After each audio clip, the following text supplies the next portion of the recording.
अच्छा, मैं चाहूँगी गालिब कि हम आपसे शुरू करते हैं। आज आप चले जाए जी, हमारे आप इफ्तिताह जो करें ना, आपको पता है हमारे जो सेट का जो नया किचन है गालिब, वो आपसे हो रहा है। बहुत बहुत शुक्रिया आप लोगों का। अल्लाह करे सब चीज़ें बिल्कुल ठीक है। तो अगर कोई चीज़ ऊपर नीचे होती तो गालिब अभी से ना पेश की माजरत। बिल्कुल ठीक है, बिल्कुल ठीक है। अच्छा, सबसे पहले तो बात करते हैं डिहाइड्रेशन की। डिहाइड्रेशन बहुत ज़्यादा हो रही है। इसमें एक चीज़ वजाहत करूँ, हमारे यहाँ कॉमनली कहा जाता है कि डिहाइड्रेशन या पानी का इंटेक 8 ग्लास तक हो तो वो मुनासिब एक ग़िज़ा है या एक रिक्वायरमेंट है। बट अगर मैं देखूँ तो हम एसी में इस वक्त बैठे हुए हैं, एक बंदा अभी इस वक्त 40 डिग्री सेंटीग्रेड में नीचे जो है वो खुदाई कर रहा है। दोनों के पानी के इंटेक में यकीनन फ़र्क आ जाएगा। एक बंदा मुस्तकिल बाइक होना भी चाहिए ओबियसली, एक बंदा बाइक पे सफ़र कर रहा है और एक बंदा गाड़ी में एसी वाली गाड़ी में सफ़र कर रहा है। इन दोनों के रिक्वायरमेंट ऑफ वाटर में यकीनन फ़र्क आ जाएगा, जिसकी वजह से हम ये तयन नहीं कर सकते कि 8 ग्लास उसके लिए इनफ है।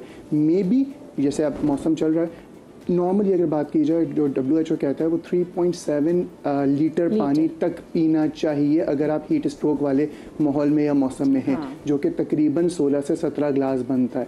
और हमारी जो कमी कह लें या क्या कह लें, ये ग्लास है, आधा ग्लास पानी पिया मैंने, ये पी लिया, लेकिन काउंट मैं करूंगा इसको 1 ग्लास, जबकि ये आधा भी नहीं है प्रॉपर।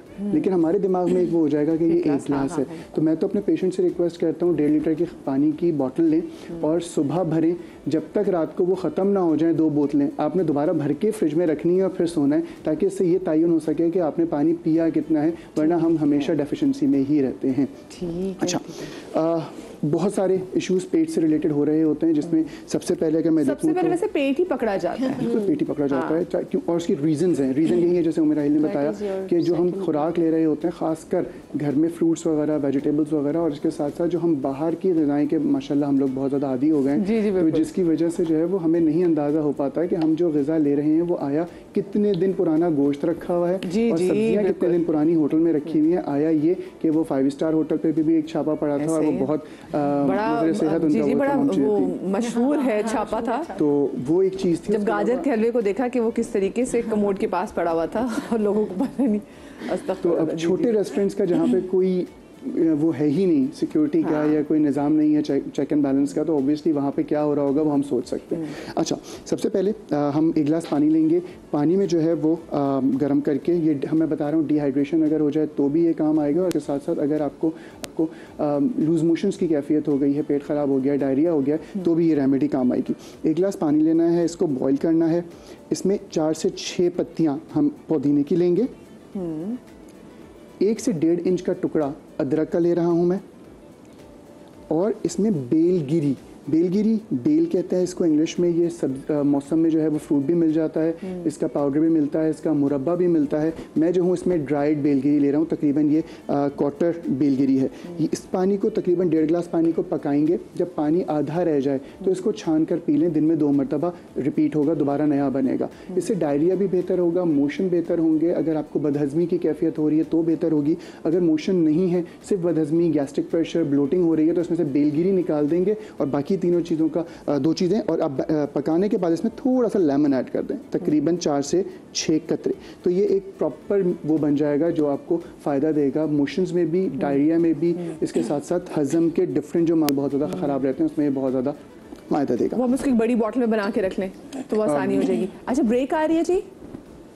अच्छा, अब ब्रेक आ रही है, ठीक है, मैं छोटी सी ब्रेक ले लूँ, ब्रेक से जब वापस आते हैं फिर हमारे दोबारा आपके पास आते हैं। और जो हीट वेव जिसके बारे में बार बार हमें अलार्म किया जा रहा है, कितना ज़रूरी है उसको समझना है, इस हवाले से बात भी करेंगे, लेकिन छोटी सी ब्रेक के बाद।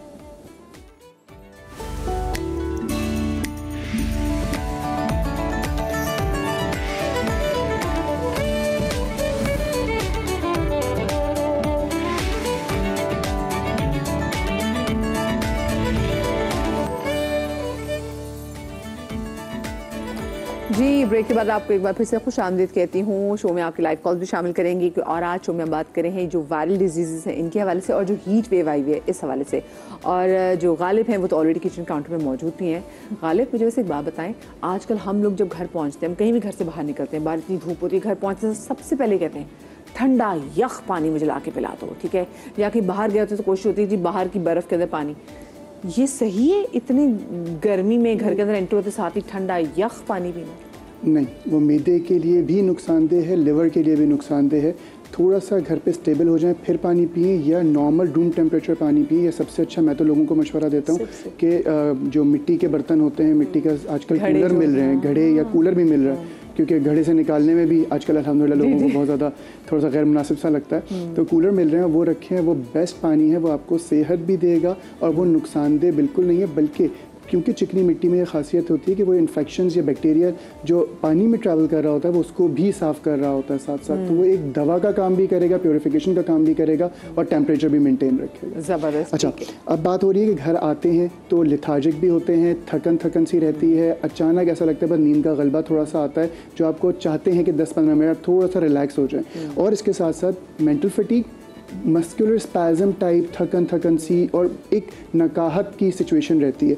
मैं तो अक्सर माओं को ये बात कहता हूँ कि ये ड्रिंक जो मैं अभी बता रहा हूँ ये बनाएं, बच्चे स्कूल से आएँ या हस्बैंड आए या आप किचन से बाहर निकलें, कम से कम 1 गिलास ये ज़रूर पी लें। ये इलेक्ट्रोलाइट इम्बैलेंस को भी बेहतर करेगा, नमकियात की जो ज़रूरियात हैं उसको भी बेहतर करेगा। बल्कि इसके साथ साथ जो बहुत ज़्यादा ड्राउजीनेस और थकन वाला अंसर बॉडी में रहता है ड्यू टू गर्मी, वो भी अल्लाह ने चाहा तो बेहतर होगा। और बहुत कॉमन चीज़ें हैं, तीनों चीज़ें घर में बहुत कॉमनली मिल जाती हैं। 1 गिलास पानी ले रहा हूँ मैं, इसमें आधा चाय का चमचा तकरीबन मैं नमक ऐड कर रहा हूँ, लाहौरी नमक हो तो ज़्यादा बेहतर है। इसमें दूसरी चीज़ जो ऐड कर रहा हूँ वो है मीठा सोडा। मीठा सोडा 1 चुटकी, ये इलेक्ट्रोलाइट इम्बैलेंस को बेहतर करता है, पानी की कमी को बेहतर करता है। अच्छा, बहुत से लोग सुबह उठते साथ ही मीठा सोडा भी वो पानी में डाल के पीते हैं, वो कैसा है? पी सकते हैं बिल्कुल, इलेक्ट्रोलाइट इम्बैलेंस के लिए। और क्योंकि ये अल्कलाइन वाटर बन जाता है तो आज की तारीख ये कहती है, तहकीक ये कहती है कि जितनी भी कैंसर से लड़ने की सलाहियत बॉडी अल्कलाइन वाटर पैदा कर सकता है, कोई और चीज़ नहीं करती नॉर्मली। तो ये एक बहुत अच्छी दवा भी हो सकती है उन लोगों के लिए जो कि अपने आप को प्रिकॉशनरी तौर पर कैंसर से बचाना चाहते हैं। मेरे ख्याल से अब फिर गालिब अब तो आजकल तो टाइम ऐसा है कि सबको इसका मतलब है ये करना चाहिए। बिल्कुल ऐसे। अच्छा, मीठे सोडे के बारे में एक मिसकंसेप्शन है या मिथ है कि ये नुकसानदेह है। ये नुकसानदेह तब है जब हम बहुत ज़्यादा कंज्यूम कर रहे हों। और मैंने कुछ रेमेडीज़ बताई जिस पे लोगों ने नीचे कमेंट किया गुर्दे के लिए अच्छा नहीं है। तो मैं वाज़ेह कर दूं, जो गुर्दे के पेशेंट्स होते हैं उनको बाकायदा सोडा मिंट की टैबलेट्स दी जाती हैं और वो सोडा बाई कार्बोनेट की ही बनी होती है, जिसको हम उर्दू में मीठा सोडा और इंग्लिश में कार्बोनेटेड ड्रिंक टाइप जो चीज़ें हो रही होती हैं वो दे रहे होते हैं। अच्छा, इसमें 3 चीज़ें मैंने ली, पानी, नमक, मीठा सोडा, और इसमें सिर्फ थोड़ा सा लेमन ऐड करूँगा। टेस्ट भी इससे अच्छा हो जाएगा, हाइड्रेशन भी अच्छी हो जाएगी। बस ये एक ड्रिंक बन गई। मैं सबको कहूँगा ये ज़रूर दें, खासकर बच्चों को जो स्कूल से आते हैं गर्मी में थके हुए, खासकर वैन में जो आ रहे होते हैं गर्मी में, उनके लिए एक बेहतरीन मशरूब है। इसमें अगर आप कोई फ्लेवर डालना चाहें तो डाल सकते हैं। इसका वैसे टेस्ट कैसा होता है? नींबू पानी जैसा, बिल्कुल नींबू पानी जैसा। बिल्कुल, उसमें चीनी भी ऐड कर सकते हैं, शहद ऐड कर सकते हैं, कोई सिरप जो कि कलर्ड सिरप्स मिलते हैं वो ऐड कर सकते हैं ताकि टेस्ट डेवलप हो जाए और ये बेहतरीन ड्रिंक हो सकती है। किसी ना किसी तरीके से बच्चों को ट्रिक करके पिला देंगे। हाँ, अच्छा, ठीक है। अब बात हो रही है, अच्छा, कॉलर भी मेरे साथ हैं। अरीबा हैं सियालकोट से। अस्सलाम वालेकुम अरीबा। वालेकुम सलाम। आप क्या हाल है? अल्लाह का शुक्र, ठीक। क्या पूछना चाहिए? बहुत प्यारी लग रही है। बहुत शुक्रिया, बहुत शुक्रिया जी। क्या पूछना चाहिए? मैं पूछना था कि हम लोग सोए हुए होते हैं ना और सुबह उठे ना तो गला बिल्कुल बंद हुआ होता है, इन्फेक्शन हुआ होता है, और मेडिसिन भी बच्चों को भी दे रही हूँ, बच्चों का भी यही हाल है, मेरा भी। ओके ओके, बताएं। हाँ जी, अगली रेमेडी इसी मकसद के लिए अर्ज कर देते हैं। बस अगली रेमेडी गालिब की इसी हवाले से बता दें। सुबह के टाइम पे बलगमी कैफियत होना, थोड़ा सा ठसका लगना या खांसी का अंसर होना, छींकों का ज़्यादा आना, जिसको हम थोड़ा सा एलर्जी में ही वो कर रहे होते हैं, बट इस तरह की कैफियत हो रही है। ऐसी खांसी जो बहुत अरसे से नहीं जा रही, कंजेशन टाइप हो रहा है, जिसको हम पोस्ट नेज़ल ड्रिपिंग कहते हैं, कीड़ा गिरना या हलक में नज़ले का गिरना, वो भी इस रेमेडी से बेहतर हो जाएगा। इसमें मैंने तकरीबन 2 चाय के चमचे शहद लिए हैं, अदरक का पानी, सिर्फ अदरक को मैंने निचोड़ लिया है और वो 2 कतरे, लहसुन का पानी 2 कतरे, और इसको सिर्फ निचोड़ा है, इसमें कोई चीज़ ऐड नहीं की है, सिर्फ उसको जो है वो स्क्वीज करके निचोड़ लिया है। इसमें मैंने लेमन लिया है 2 ड्रॉप्स, और इसमें 2 ऐसी चीज़ें डाल रहा हूँ जो कि एंटी बैक्टीरियल प्रॉपर्टीज़ भी रखती हैं और इसके साथ साथ एंटी वायरल प्रॉपर्टीज़ भी रखती हैं। इसमें मैंने 1/4 चाय का चमचा हल्दी पाउडर लिया और 1/4 चाय का चमचा 1/4 चाय का चमचा दालचीनी पाउडर लिया और 1/4 चाय का चमचा हल्दी पाउडर लिया। ये लिक्विड बना लीजिए। ये 2 चाय के चमचे शहद में मैंने ये सब मिक्स कर लिया। जैसी भी खांसी हो, जैसे भी मामला चल रहे हों, जो पोस्ट नाजल ड्रिपिंग के हैं, खांसी है, कफ हो रही है, उसके लिए भी बेहतरीन है, बल्कि ये एक बेहतरीन इम्यूनिटी बूस्टर है जो कि आप बच्चों को भी दे सकते हैं, बुज़ुर्गों को भी दे सकते हैं, बड़ों को भी दे सकते हैं। सिर्फ शुगर वाले लोग एहतियात करेंगे शहद की वजह से, वरना ये आप बना लीजिए, इसको अच्छी तरह मिक्स करें और सिर्फ इतना पाव चाय का चमचा किसी चाय से, कॉफ़ी से या हल्के से नीम गर्म पानी से अगर ये दे देंगे तो गला बिल्कुल साफ हो जाएगा। और इसमें और दूध नहीं लेना, क्योंकि दूध बलगम को मजीद बढ़ाएगा। तो या दूध में भी अगर लें तो दूध में इसको मिला लें तो ये बेहतर हो जाएगा, क्योंकि इसमें शहद भी है जो कि उसको बेहतर कर देगा, दालचीनी भी है। तो दूध में ले सकते हैं, लेकिन मिलाने के बाद ले सकते हैं, ऊपर से नहीं ले सकते। अच्छा, मैं अक्सर लोगों को देखते हैं बेचारे को बहुत बलगम की खांसी होती है, सीना जकड़ा होता है, तो वो और कहते हैं जी दूध में इसको हल्दी डाल के दे दो, तो उसको केला भी नहीं, बिल्कुल नहीं देना, केला भी नहीं देना चाहिए। और हल्दी भी वो दूध ना दें तो बेहतर है, लेकिन अगर कुछ जैसे बच्चों की अगर बात की जाए, जिनका खुराकी दूध होती है, तो हम लोग रिक्वेस्ट ये करते हैं कि बॉईल करते हुए, जो लोग बॉयल दूध पी रहे हैं या इस टाइप का पी रहे हैं, तो उसमें 2 लौंग अगर डाल के बॉईल कर लें तो उसकी जो तासीर होती है कंपैरेटिवली वो बेहतर हो जाती है और बलगमी तबीयत चेंज हो जाती है जो दूध की होती है। अच्छा, कफ बहुत पुरानी है, खांसी हो रही है, चेस्ट कंजेशन हो रहा है। कराची की अगर बात की जाए तो डिफरेंट किस्म के मामूलात ज़िंदगी की वजह से इतनी पुरानी खांसी हो गई जिसको शायद हम अब वो ही नहीं करते कि हाँ यार ये खांसी हमें जो हो रही है इसका इलाज करना नाम पढ़ के खांसी वाले अंकल, उनको पता है कि खांसी नहीं जानी, तो उसके लिए एक रेमेडी अर्ज कर रहा हूँ और इंशाल्लाह इस रेमेडी से सबको बहुत ज़्यादा फ़ायदा होगा। ये एक पाउडर बना के रख लीजिए। इसमें 30 ग्राम मैं ले रहा हूँ मुलेठी, तकरीबन 20 ग्राम के करीब बड़ी इलायची, 20 ग्राम इसमें मैं लौंग ले रहा हूँ, जी, चौथी चीज़ इसमें ले रहा हूँ काली मिर्च, तकरीबन 10 ग्राम के करीब जी, और 20 ग्राम काकड़ा सिंघी। ये एक जड़ी बूटी होती है, इस तरह की होती है। काकड़ा सिंघी बेहतरीन दवा होती है। ये टेस्ट कंजेशन के लिए, खांसी के लिए, बलगमी तबीयत के लिए एक बेहतरीन और या मैजिकल जड़ी बूटी कह सकते हैं आप इसको। ये 20 ग्राम मैंने ली। इसका सफ़ूफ बना कर रख लीजिए, पाउडर बना के रख लीजिए इन 5 चीज़ों का, और रोज़ाना आधा चाय का चमचा सुबह, आधा चाय का चमचा शाम पानी से नीम गर्म या किसी भी गर्म मशरूब से, जिसमें ग्रीन टी भी हो सकती है, चाय कॉफ़ी से लिया जा सकता है और ये आपकी खांसी 1 हफ्ते में इंशाल्लाह बिल्कुल गायब कर देगा। इंशाल्लाह।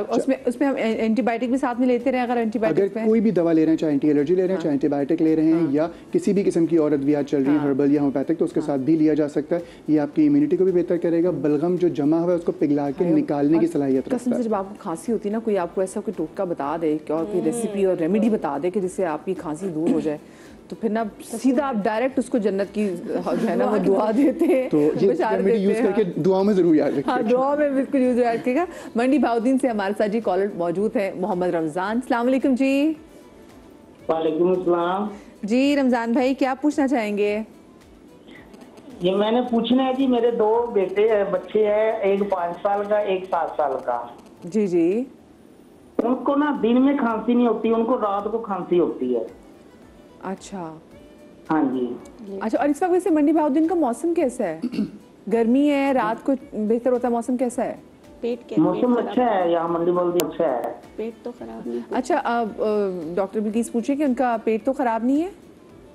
नहीं, पेट खराब नहीं है उनका, उनको रात को खांसी होती है, अक्सर जो है ना रात को खांसी होती है। एक सवाल मैं करूँगा, क्या ये लेटने के बाद या बिस्तर पे जाने के बाद ज्यादा होती है? हाँ जी, बिस्तर पे जाने के बाद ज्यादा होती है। खाना, अच्छा आप कुछ पूछना चाहेंगे इनसे जरा? दूध पी के बच्चे फौरन तो नहीं लेट जाते? नहीं जी। अच्छा ठीक है।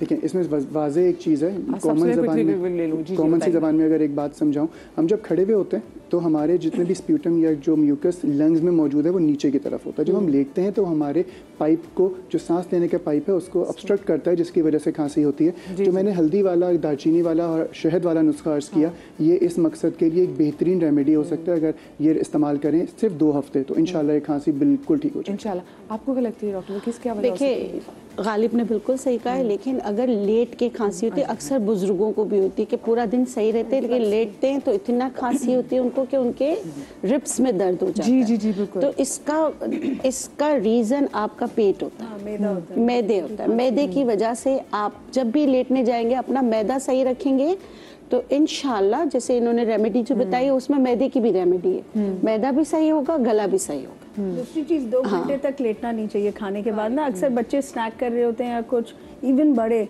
अगर आप खाने के विदिन अंडर 2 आवर्स लेट जाएंगे तो आपको रिफ्लक्स की खांसी होगी, बिकॉज डाइजेस्टिव जूसेस जो होते हैं ना वो इरिटेट करते हैं हमारे एयरवेज को, इवन थ्रोट को क्लियर करने के लिए कॉफ होती है। कॉफ इज जस्ट अ रिफ्लेक्स कि बॉडी कुछ बाहर निकालना चाह रही है।